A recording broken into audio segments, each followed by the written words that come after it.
Hey guys, today I'm super excited to give you my spoiler-free thoughts on Loki season 2. Look, I just realized you can see Miss Minutes right above me.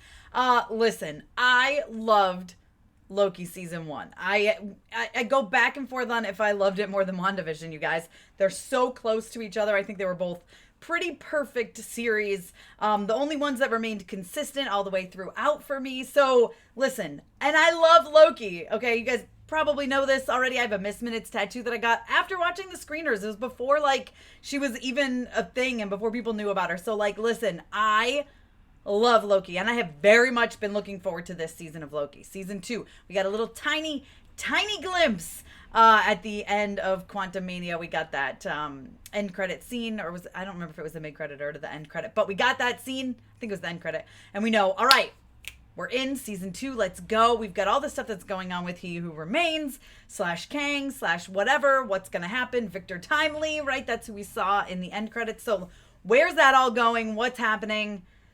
Oh my God, I can't wait for this season, right? That's kind of how I felt. Now, I will say they only gave us 4 of 6 episodes. I watched them back to back to back to back. Recorded my reactions. Don't worry, those are going to be coming out. But I was very like, oh, shnikes right from the beginning, right? They jump you right in. It feels like we pick up we pick up immediately where we left off in Loki season 1. And things are chaotic and things are crazy. And that's kind of how it feels all the way through those 4 episodes, okay? It's a lot going on. It makes sense that it's chaotic. It makes sense that things are happening all over the place and it's almost hard to follow some parts. But that's how it's supposed to be. I will say the gap between episode 1 and episode 2, I felt like I kind of missed something briefly. But they picked it right back up and I was fine. I think it's just the chaoticness of it all that's going on. Perhaps I did miss a line or two somewhere. But it didn't take long to settle back in. I don't want to talk about it because of spoilers, but you guys might know what I'm talking about when it comes out. Overall, though, I mean, it feels so good to be back in the TVA and feels so good to be back with my boys, with Loki and Mobius. Like, it feels good to be back with them. Love me some Miss Minutes. Takes a little while for her to show up, but I was happy when she did. And we get Victor Timely, right? Again, takes a little bit of a while for Victor Timely to show up. A little bit. Not too long, but longer than I expected. But really works in the story when you get that. We also have Ke Huy Quan joining the cast. I absolutely love him. I adore him. I think he's fantastic.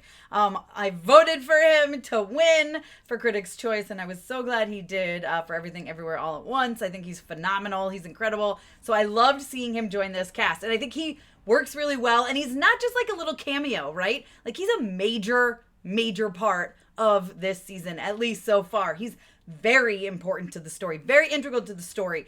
Love him. He's funny, but he's very smart. I love his character. He works really, really well. His character is OB.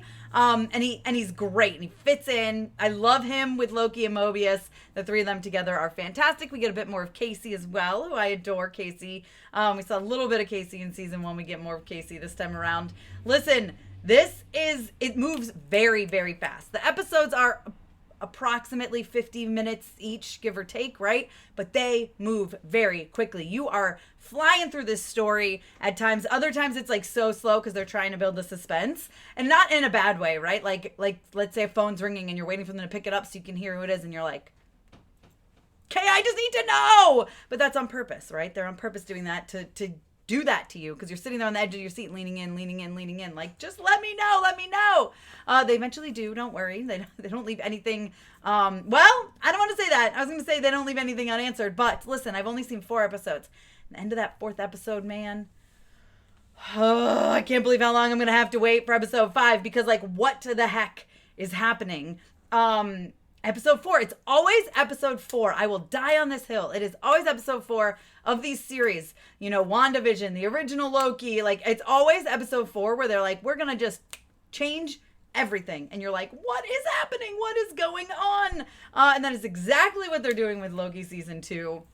It's so very good to be back. I love seeing Tom Hiddleston again, of course, and of course seeing Loki and Mobius, that bromance that we all love and adore. But there's a lot of funny moments in this as well, which is something I think we got that really worked well in Loki season 1. You've got the suspense, you've got the confusion of what's happening, but then it's like really funny, especially Mobius and Loki, their banter really, really works. We get a lot of that right from the get-go. We've got stuff going on with Renslayer that's crazy that I can't talk about, but it's crazy. We've got stuff going on with Hunter B15. I love her so much. We've got quite a little bit of a story of her that's entertaining. It's all stuff I can't talk about, but I'm really, really enjoying it. There's lots of twists, crazy things going on. Oh, the set. I mean, of course, you know, I love looking at the TVA, but we also get to look at the 1800s, late 1800s in Chicago, which is very, I love the setting. I thought it was great. I love Miss Minutes there. That's all I'll say. But yeah, there's some great stuff in here, and I really can't wait to see where it goes from here. I'm on the edge of my seat.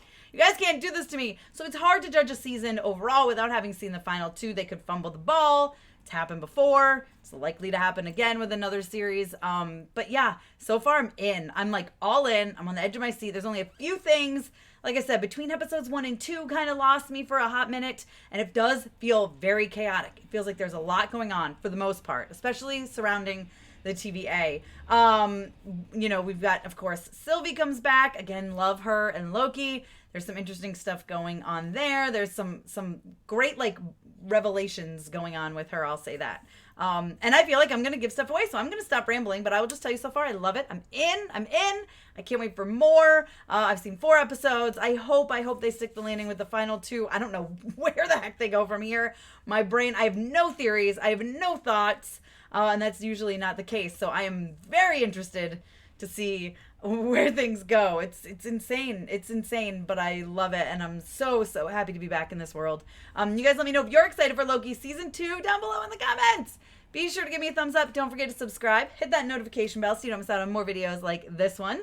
Of course, you can check out my reactions to the episodes as well. Those will be up every Thursday evening when they drop, which I'm so excited that they're dropping on Thursday nights now. So be sure to check those out. You guys can follow me over on Instagram, Twitter, TikTok, and check me out at MamasGeeky.com. Thanks, guys. I'll see you next time.